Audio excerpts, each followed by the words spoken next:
কলকাতার জনপ্রিয় অভিনেতা জিৎ। বাংলাদেশেও রয়েছে তার বিশাল জনপ্রিয়তা। অভিনয়ের পাশাপাশি তিনি একজন সফল প্রযোজক। আলোচনায় থাকেন তার বিভিন্ন সময়ের কাজ নিয়ে। সম্প্রতি তার ইনস্টাগ্রামে একটি আপকামিং সিনেমার পোস্টার শেয়ার করেছেন তিনি। সিনেমাটির নাম রাবণ।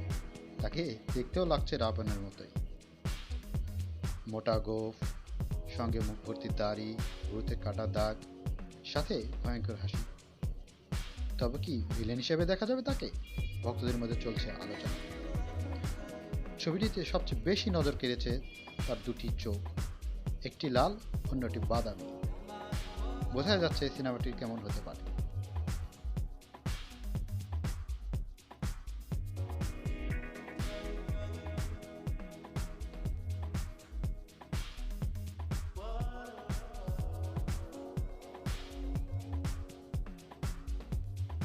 এরকম আরও ইন্টারেস্টিং গসিপ পেতে সাবস্ক্রাইব করুন আমাদের চ্যানেলটি।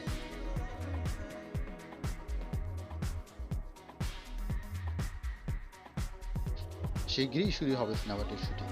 নায়িকা হিসেবে কে থাকছে তা এখনো জানা যায়নি। Saif Ahmed, media gossip.